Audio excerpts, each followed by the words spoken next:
میں آپ حضرات کے سامنے قرآن حکیم کے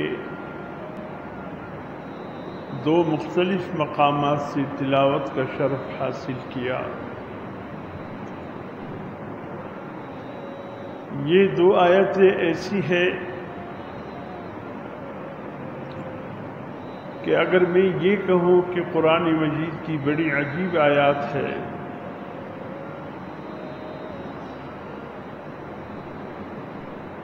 کہ اللہ رب العزت یہاں ان آیت مبارکہ میں اہل اسلام اور اہل ایمان کو مخاطب کر رہے ہیں۔ دیکھیں، پہلی بات تو یہ ہے، حضرت عبداللہ ابن مسعود رضی اللہ تعالی عنہ امام المفسرین فرماتے ہیں، قرآن حکیم میں 88 مقامات ایسی ہے جہاں اللہ رب العزت نے اہل ایمان کو یا ایھا الذین آمنوا کے ساتھ مخاطب کیا ہے، لیکن اس خطاب میں اللہ رب العزت نے یا تو کسی چیز کی کرنے کا حکم دیا ہوگا یا کسی ممنوع چیز سے اللہ پاک نے منع کرنے کا حکم دیا ہوگا، لیکن یہ دو آیتیں ایسی ہیں 88 آیات میں سے 86 کو چھوڑ کر، وہاں تو ایسے ہی احکامات ہیں، لیکن یہاں دو آیات میں مفہوم کچھ اور بنتا ہے۔ یہاں اللہ رب العزت نے ایک آیت جو کہ سورۃ مائدہ 6 پارے میں موجود ہے، سورۃ مائدہ سورۃ النساء 5ویں پارے، چونکہ 6 پارے کے ساتھ ہی اس کا صفحہ منسلک ہے اور پھر نساء اور مائدہ ساتھ ساتھ ہے، اس لیے میرا ذہن تھوڑا 6 اور مائدہ کی طرف گیا۔ اس کے قریب ترین جو صورتیں ہیں اختتام کے قریب ہے سورۃ النساء اور 5واں پارہ، ایک آیت یہاں ہے اور دوسری آیت سورۃ بقرہ 2 پارہ، ایک آیت وہاں ہے۔ وہاں بھی اللہ رب العزت نے اہل ایمان کو مخاطب کیا ہے اور یہاں بھی اللہ پاک نے اہل ایمان کو مخاطب کیا ہے، اور خطاب کے بعد بڑا عجیب حکم دیا ہے کہ انسان عقل کی میدان میں دنگ رہ جاتا ہے کہ اللہ رب العزت نے ان کو مخاطب کر کے یہ حکم دیا ہے جو پہلے ہی سے اللہ کی ذات پہ ایمان رکھتے ہیں۔ خطاب یہودیوں کو نہیں ہے، خطاب عیسائیوں کو نہیں ہے، خطاب کسی اور مذاہب والوں میں سے کسی مذہب والے کو نہیں ہے، خطاب اہل ایمان کو ہے، خطاب امت رسول اللہ صلی اللہ علیہ وسلم کو ہے۔ اور کس انداز سے فرمایا، یا ایھا الذین آمنوا، اے ایمان والو، آمنوا باللہ، اے ایمان والو اللہ پر ایمان لاؤ۔ یعنی انہیں تو یہ چاہیے تھا، یا ایھا یہودی، اے یہودیو ایمان لاؤ، یا ایھا النصارى ایمان لاؤ، عیسائیو ایمان لاؤ، یا اے مشرکین مکہ یا دیگر علاقے کے جو بھی مشرک کفار ہیں ان کو مخاطب کر کے اللہ پاک ایمان لانے کی یہاں دعوت دیتے۔ نہ یہ ایمان اہل کفار کو ہے، نہ اہل یہود کو ہے، نہ اہل نصارہ کو ہے، اگر خطاب ہے تو اہل ایمان کو ہے۔ اور اس انداز سے ہے کہ اے ایمان والو ایمان لاؤ. یا اللہ ہم تو ایمان لا چکے ہیں. اللہ رب العزت پھر اس میں ذرا تفصیل میں جا کر پھر فرماتے ہیں اے مومنو تم اپنے ایمان کا جائزہ لو. ایمان تو تم زبان سے لائے ہو، تمہارا دل ابھی تک ایمان کے حوالے سے وہاں ابھی تک وہ تصدیق موجود نہیں جو ہونی چاہیے. تمہاری زبان اور تمہارا دل جو ایک ہونا چاہیے وہ نہیں ہے. زبان پہ تو کلمہ لا الہ الا اللہ محمد الرسول اللہ تو موجود ہے، لیکن دل گو مگو کی کیفیت میں ہے.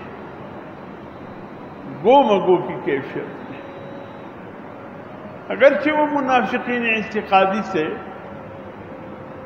جو بالکل گو مگو میں تھے، قرآن حکیم نے تو ان کو واضح کفار میں شمار کیا، لیکن ہم سے یہ کہا جا رہا ہے جب تم سے کہا یہ کہ ایمان لاؤ اور تم کہتے ہو کہ ہم ایمان لا چکے ہیں تو پھر یہ تذبذب کیوں ہے؟ یہ تشویش کیوں ہے؟ یہ گو مگو کی کیفیت کیوں ہے؟ یہ تمہارے ظاہر اور باطن میں فرق کیوں ہے؟ دعویٰ ہے ایمان لانے کا، مومن بننے کا، لیکن تمہارا ظاہر اس کے برعکس ہے. بڑے معاملات میں میرے محترم دوستو ہم دیکھتے ہیں دعوت تو اللہ پر ایمان لانے کا ہے، ذرا باتیں تلخ ہے، تلخ باتیں ہیں، لیکن حقیقت بولنے کے سوا بھی کوئی اور راستہ ہمارے پاس نہیں کہ زبان سے تو ہم نے اقرار کر لیا لا الہ الا اللہ محمد اللہ، زبان سے تو اقرار کرتے، اشہد ان لا الہ الا اللہ وحدہ زبان سے تو کہتے، لیکن دل کچھ اور، وہاں کچھ اور نظارے ہیں، وہاں کچھ اور باتیں.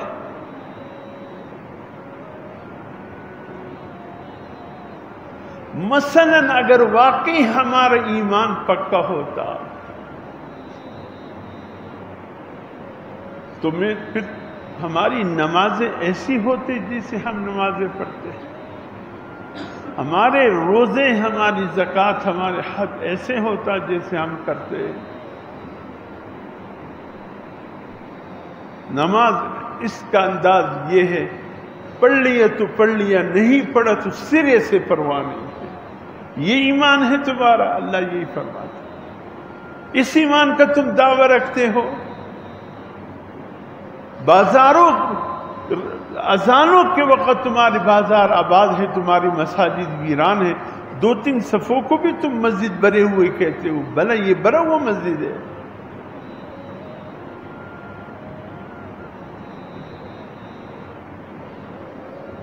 حضرت عبداللہ بن مسعود کے خادم فرمائے ہم سفر میں گئے تھے،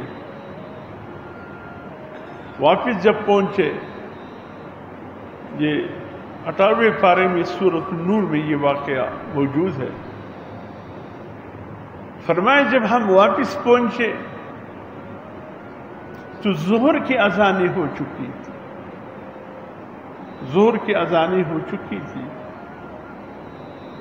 اور سب کے سب لوگ، پورا مدینہ کا بازار خالی تھا، نہ کوئی گاہک نظر آ رہا تھا، نہ کوئی دکاندار نظر آ رہا. دکانیں کلی کی کلی تھی. سب کے سب نماز پڑھنے کے لیے مسجد نبوی جا چکے تھے. خادم حضرت عبداللہ بن مسعود فرماتے ہیں کہ حضرت عبداللہ بن مسعود مجھے دیکھ کر مسکرائے. فرمایا جانتے ہو یہ کون لوگ ہیں؟ کہا میں نے کہا کہ نہیں حضرت، مسلمان تو ہے. کہا مسلمان تو ہے، ان کے متعلق قرآن نے کیا کہا جانتے ہو؟ کہ نہیں حضرت کیا کہا؟ فرمایا قرآن انہی کے متعلق کہہ رہا ہے، رجال لا تلہیہم تجارت ولا بیع عن ذکر اللہ واقام الصلاۃ، اللہ کے ایسے بندے ہیں کہ جب اذان کی آواز سنتے ہیں، نماز کا وقت ہوتا ہے، سب کے سب کو ایسے چھوڑ دیتے ہیں جن سے میرا کوئی تعلق ہی نہیں، دکان جس حالت میں ہے اس حالت میں چھوڑ دیتے، کاروبار جس حالت میں ہے اس حالت میں چھوڑ دیتے، گاہک خریدار جس چیز کے خریدار ہوتے ہیں خریدنا بھول جاتے ہیں، دکاندار فروخت کرنا بھول جاتے ہیں، سب کے سب مسجد کی طرف دوڑ لگ جاتے، اس بات کی بھی پرواہ نہیں ہوتی کوئی قیمتی دکان ہے، کوئی آ کر چور چوری کر کے لے جائے گا، دخل کلہ چھوڑ آیا ہوں، شاید اس سے کوئی اٹھا کر لے جائے گا، نہیں، بالکل سب کچھ اللہ پر بس، اللہ پر توکل، اور خود خصوصاً کے ذات گرامی کے حالت۔ اما عائشہ فرماتی ہے رضی اللہ تعالیٰ عنہ، فرماتی ہے نماز سے فارغ ہو کر حضور صلی اللہ علیہ وسلم گھر آتے، اور میں گھر کی مختلف نوعیت کے کام ہوتے ہیں، کہیں آٹا گوندنا ہوتا ہے تو کہیں گھر میں جھاڑو لگانا ہوتا ہے، کہیں کپڑے دھونے ہوتے ہیں تو کہیں کسی چیز کو ترتیب یا سلیقے قرینے سے رکھنا ہوتا ہے۔ فرماتی ہیں میں کسی کام میں مصروف ہوتی کہ حضور صلی اللہ علیہ وسلم تشریف لے آتے اور فرمانے لگتے، عائشہ کیا کر رہی ہو؟ میں عرض کرتی اللہ کے رسول صلی اللہ علیہ وسلم، مختلف امور ہے گھر کے، اس سے سر انجام دے رہے ہوں، یا کھانا پکانا ہے یا آٹا گوندنا ہے یا جھاڑو دینا ہے، اس میں لگی ہوں۔ فرمایا اگر میرے لائق کوئی کام بچا ہو تو بتا دو، میں بھی ہاتھ نمٹا دوں۔ کون کہہ رہا ہے؟ حضور صلی اللہ علیہ وسلم۔ کس سے کہہ رہا ہے؟ اپنی بیوی حضرت عائشہ صدیقہ رضی اللہ عنہ۔ تبدیو کې چې کور ته راسي او کور والا ته به درته ووایي چې دا جاړو به ما ته راکړه، دا خونه به نو زه جاړو کوم، دا به وکړې.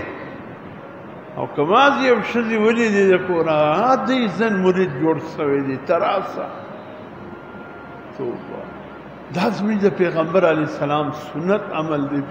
کور ته چې به رالی حضرت بی بی عائشہ رضی اللہ تعالیٰ عنہ تو وچے بی بی عائشہ دا کور یو کاری و ما تراوش آیا زم در سر پاکار کی شریک سما وی کم کہ جاڑو کاری راتا ہوا آیا کہ کالی دا پرنزنو کاری راتا ہوا آیا یو بل کاری دا نوشو پرنزل کار خصوصا ما عائشہ صدیقہ رضی اللہ آیا رسولم یا کار خدای نستگر دا تقریبا وصل اور بیا پخفل حضور صلی اللہ علیہ وسلم شیناستی یو ما ته چوټه به وایي یو چپلی به هغه به راواخسته، د اوچه سامان به یې شي هغه به راواخسته و هغه یعنی چپلی کی یا په هغه ګوټونو کې یا ضرورت په هغې کې به ټانکه ور ولګوله.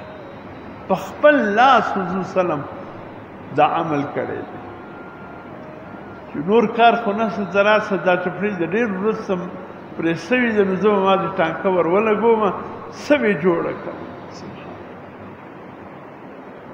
جب اماں عائشہ یہ فرماتی یا رسول اللہ کوئی کام تو نہیں ہے سب میں نمٹا چکے، فرماتی اماں عائشہ پھر حضور صلی اللہ علیہ وسلم کمرے کے کونے میں بیٹھ جاتے اور وہاں کوئی چپلی دیکھتے جو کئی دنوں سے ٹانکا اس کا ٹوٹا ہوتا ہے، اوزار موچی کے اوزار نکالتے اور پھر وہ جوتوں کو ٹانکا لگاتے. ہم میں کوئی گھر میں آ جائے تو بیوی سے کہتے ہیں کہ بھئی کچھ کام میں نمٹا دوں. اللہ خیر کرے، اگر گھر کی کسی اور خواتین نے دیکھ لیا تو پھر کہا آ جاؤ دیکھو فلاں شخص زن مرید بن چکا ہے، تانا بن جاتے ہمارے لیے تانا. اور خود حضور صلی اللہ علیہ وسلم یہ عمل کرتے، ہمیں بتایا گھر میں کیسے حضور صلی اللہ علیہ وسلم رہے، حضرت ام عائشہ سے کیسے سلوک تھا حضور صلی اللہ علیہ وسلم کا، سبحان اللہ۔ حضرت عائشہ صدیقہ رضی اللہ تعالیٰ عنہ فرماتی ہیں یہ تو جب فارغ وقت ہوتا یہ حضور صلی اللہ علیہ وسلم کا عمل ہوتا، لیکن جیسے ہی بلال کی اذان کی آواز آتی ہے اللہ اکبر اللہ اکبر اللہ اکبر، حضور صلی اللہ علیہ وسلم تمام کام سب کچھ بیچ میں چھوڑ دیتے، وضو کرتے اور نماز کی طرف متوجہ ہو جاتے۔ ام عائشہ فرماتی ہیں رضی اللہ تعالی عنہا کہ ایک دن حضور صلی اللہ علیہ وسلم وضو فرمانے کے بعد مسجد کے لیے تشریف لے جا رہے تھے، فرماتی ہیں میں راستے میں کھڑی تھی، حضور صلی اللہ علیہ وسلم نے فرمایا کون ہو بھائی؟ اللہ کے رسول نہیں پہچانا؟ کہا نہیں پہچانا۔ کہا آپ کے عائشہ؟ کہا کون عائشہ؟ کس عائشہ کی بات کر رہے؟ اللہ اکبر سننے کے بعد پھر دنیا و ما فیہا سے بے خبر ہو جاتی، پھر نگر گھر کا کوئی کام۔ حضرت عائشہ صدیقہ رضی اللہ تعالیٰ عنہ جیسے رفیق حیات فرمایا اس ٹائم صرف اللہ میرے دل پہ غالب ہے، باقی سب کی محبتیں نکل چکے ہیں۔ اذان کے وقت ہماری یہی کیفیت ہوتی ہے، دکانوں کو چھوڑ دیتے ہیں، مسجدوں کی طرف ہماری باغ دوڑ ہوتی ہے۔ توذر وقت دیر دی وبے کم آغا جمع در سولاڑ سی یا راس استنجا خانے توذر جعلت المانزر ٹیم جالت ساٹا کہارے دے تب استنجا سا وقت کہے، تب عودت سا وقت کہے، سا وقت بدر جمع لاندی کہے، عودت چا عودت سو کی راسی امام صاحب بسلام را کر دولی او سترانا وقت سخطانا وقت کی دازان سا مطلب۔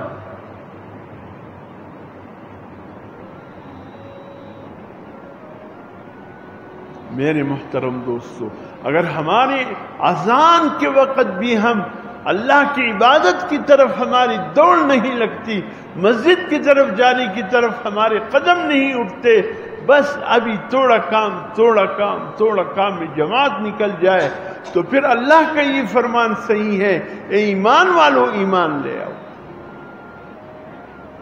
ظاہراً تو تم کلمہ پڑھ چکے ہو لیکن کلمے کی حقیقت ابھی تک تمہارے دل میں نہیں اتری، تمہارے قول میں بھی تضاد ہے، تمہارے فعل میں بھی تضاد ہے، تمہارا ظاہر میں بھی تضاد ہے، تمہارے باطن میں بھی تضاد ہے۔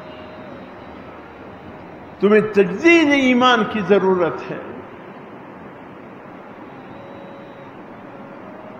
جس مقام پہ آ کر اللہ اور اس کے رسول کے حکم پر لبیک کہہ کر بھاگنا چاہیے، وہاں تم نہ تمہاری لبیک نظر آتی ہے اور نہ تمہاری باغ دوڑ نظر آتی ہے، تو پھر یقیناً اللہ نے جو فرمایا سچ کہا کہ ایمان والو ایمان لاؤ، اپنی ایمان کی فکر کرو، تمہارے ایمان میں ابھی بھی کمی ہے، تمہارے ظاہر باطن میں کمزوری ہے۔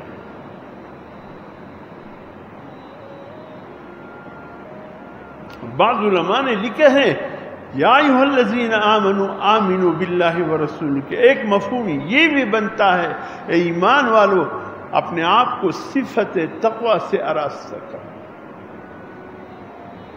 صفت تقوی۔ اللہ پر ایمان تو لائے ہو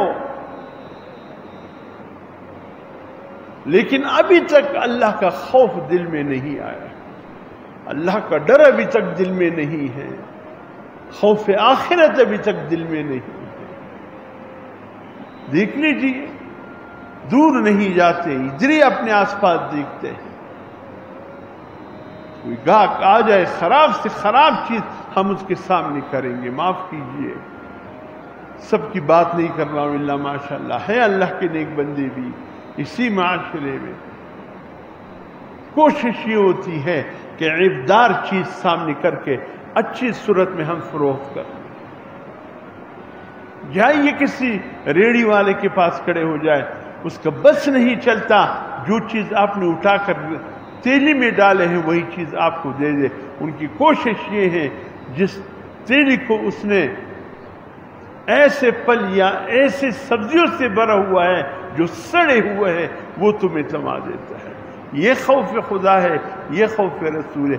اذان ہو جائے پہلے بھاگنے والے بھی یہی ہوتے، پہلے صف میں کھڑے ہونے والے معاملات کا حال یہ بھی کل اللہ کے سامنے کھڑا ہوگا، اس کے دل میں بھی خوف خدا یہ لے کر آئے گا۔ اللہ کہے گا اچھا تم تو وہی ہو نا، دکھا کر تولتے تو کچھ اور تھے اور دیتے کچھ اور تھے، تم تو وہی ہو، کہاں چلا گیا تمہارا خوف خدا، کہاں ہے تمہارا خوف آخرت؟ خدا کی قسم اگر کسی کی دل میں اللہ کا ڈر ہو، اگر آخرت کا خوف ہو، وہ کبھی ایسا کام نہیں کرے گا جو کسی کو دھوکہ دینا ہوا یا کسی کو کسی کے ساتھ فراڈ ہو، بلکہ اس کی کوشش ہوتی ہے کہ اچھی چیز جب وہ قیمت بہترین چیز کی دے رہے، میں بھی ایک بہترین چیز اس کے ہاتھ میں تھما۔ ہماری تو کوشش یہ ہوتی ہے کہ خراب سے خراب، گلی سے گلی اور سڑی سے سڑی چیز جو کہ وہ کچروں پر ڈالنے کے قابل ہے، وہ ہم گارڈ کے ہاتھ میں نمٹا دے دیتے ہیں کہ جی اچھی چیز دی ہے۔ گھر میں جا کر وہ جو کھولتا ہے، اس بیچارے کو گالی نہیں آتا ہوگا، وہ بھی نئی ڈکشنری کی گالی تلاش کر کے تمہیں دے گا۔ یہ اچھا ہے یا یہ کہ معاملہ صاف ہو؟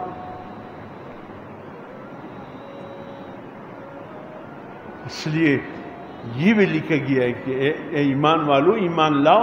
اللہ فرماتے ہیں اے ایمان والو اپنے اندر صفت تقوی بھی پیدا کرو۔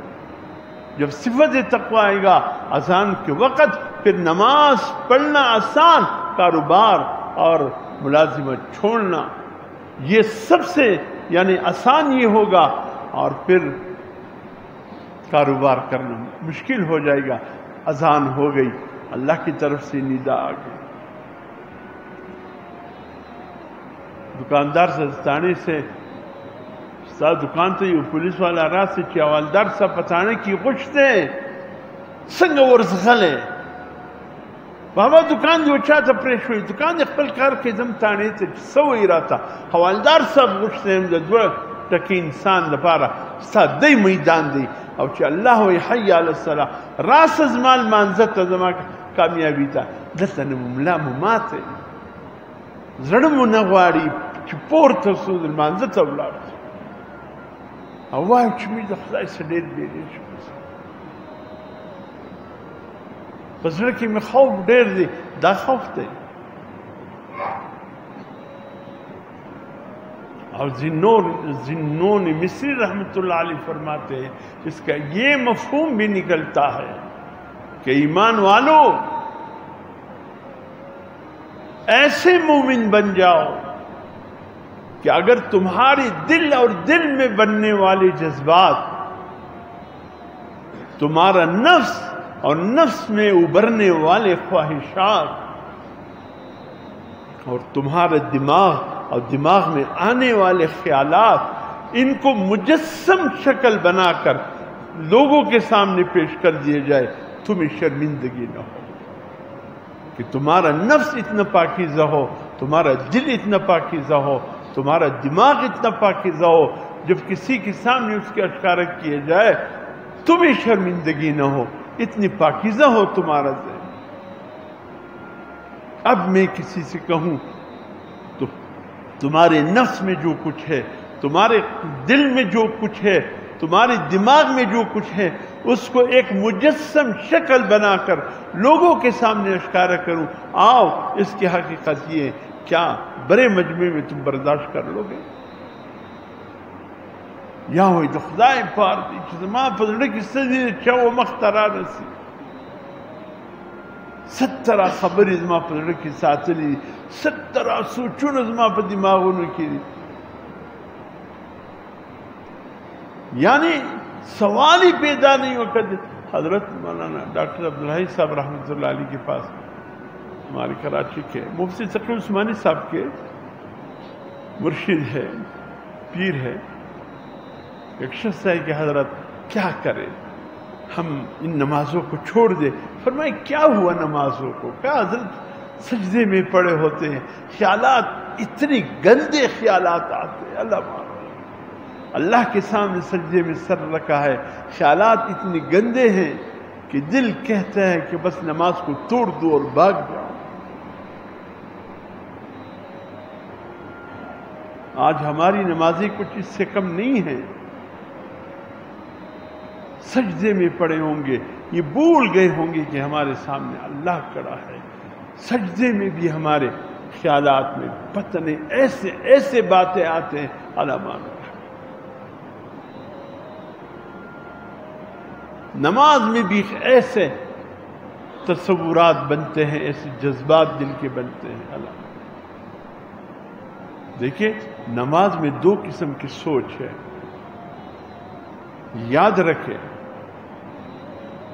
ایک سوچ تو یہ ہے کہ نماز کے بعد دین کے حوالے سے اگر یہ سوچتا ہے، نماز میں اگر سوچ آئی دین کے حوالے سے کہ نماز کے بعد کچھ نفل رکعت پڑھنے ہیں، میں نے اس کے بعد میں نے قرآن کی تلاوت بھی نہیں کی، آج وہ کرنے ہیں، کچھ وظائف جو کمی رہ گئی ہے اس کو پورا کرنے ہیں، یعنی دین کے حوالے سے کوئی بات آ گئی، یہ سوچ غلط نہیں ہے۔ اگر یہ سوچ رہا ہے سجدے میں پڑے، یار فلاں چیز کسی سے جو چوری کرنا تھا وہ رہ گیا ہے، اب جا کر وہ چوری کروں گا، یا فلاں غلیظ کام رہ گیا تھا اس کو پورا کرنا ہے، یار یہ نماز ہو جائے جلدی جلدی، سینما کا ٹکٹ لگائے اس کو حاصل کرنا ہے، اس قسم کے اگر تصورات نماز میں آ جائے تو نماز فاسد ہو جاتا ہے۔ اپنی نمازوں کو پاکیزہ خیالات لے آؤ، منع نہیں ہے، لیکن غلیظ قسم کے خیالات سے اپنے آپ کو بچاؤ، غلیظ خیالات سے اپنے آپ کو، نماز کا بیڑا غرق کر دیتا ہے۔ ایک تو آنا ہے، وہ ایک قدرتی چیز ہے، اس میں انسان مجبور ہے، ایک لانا ہے، یہ لانے کا مسئلہ میں کر رہا ہوں، لانے کا مسئلہ نہیں، وہ آنے میں تو انسان کے اختیار نہیں ہوتا ہے، لانا اپنی مرضی سے ہوتا ہے۔ تو اگر خود بخود آ رہے ہیں وہ اچھا برا، وہ تو انسان کے اختیار سے باہر ہے، لیکن لانے میں بھی دو قسم کی باتیں ہیں، اچھے خیالات کو لانا، اس سے نماز میں فرق نہیں پڑتا ہے، برے غلیظ خیالات کو لانا، اس سے نماز فاسد ہونے کا خطرہ ہے۔ بات سمجھ میں آ رہی؟ ایک آنا ہے، ایک لانا ہے، دونوں میں فرق واضح ہے۔ اور حضرات نے یہ بھی بتایا، اللہ اکبر، حضرات نے یہ بھی بتایا کہ یہاں جو اللہ فرماتے ہیں یا ایھا الذین آمنوا آمنوا، ایمان والو ایمان لاؤ، گویا اللہ پاک کے ارشاد مبین یہ ہے یہاں پر کہ ایمان والو ایسا ایمان لاؤ کہ کل قیامت کے دن تمہاری گریبان میں ہاتھ ڈالنے والا کوئی نہ ہو۔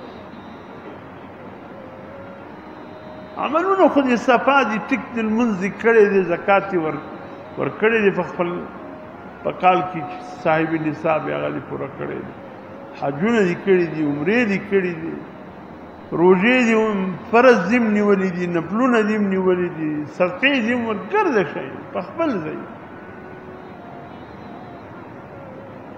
خبره به دا کړي، لیکن د دې سره سره خبره دا ده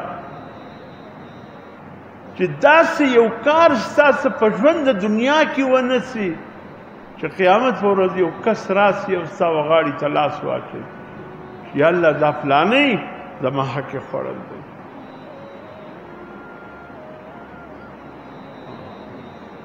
ډېر پام کوئ، د چا حق خوړل دی آسان نه دی۔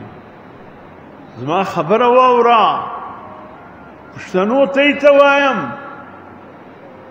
ډېر لمونځ کوونکي منګزاره یو، په اول صف د اول صف غازیان یو، د اول صف لمونځ کوونکي یو، په روژو کې هم ډېر باکماله یو، حج عمرې مو ماشاءالله ښه ډېرې دي، هر عمل مو ښه باکرداره دی، لیکن که د خور او د لور حق دې خوړلي، او خدای چې دا ګرد عمل به خدای به قیامت په ورځ راواخلي ستا په مخ به ووري د خوري څه ثواب د موري څه ثواب.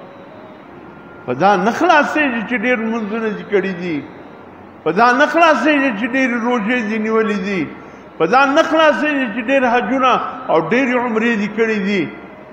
که د چا حق چې خوړل دی د حق خوړونکي خو دی آسان دی.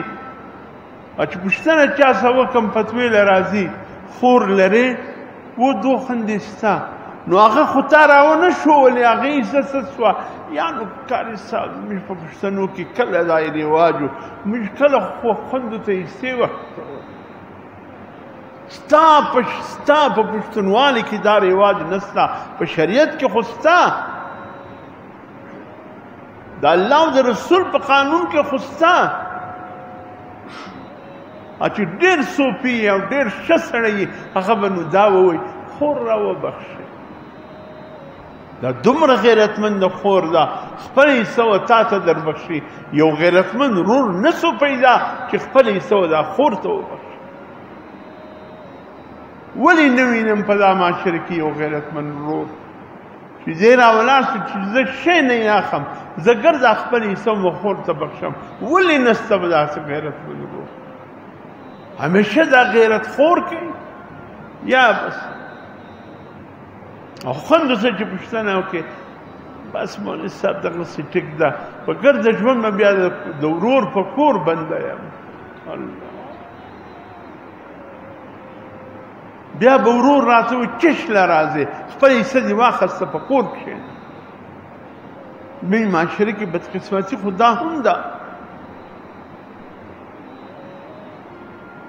دا غاړې نه خلاصېږي چې ډېر لمونځونه به دې غاړې خلاصې کړي، روژې به دې غاړې خلاصې کړي، نفلونه او ذکرونه به دې غاړې خلاصې کړي چې د خورې څه دې نه یې ورکړي. په خدای که یو عمل خدای ستا قبول کړي. د اول صف ناسته ولاړه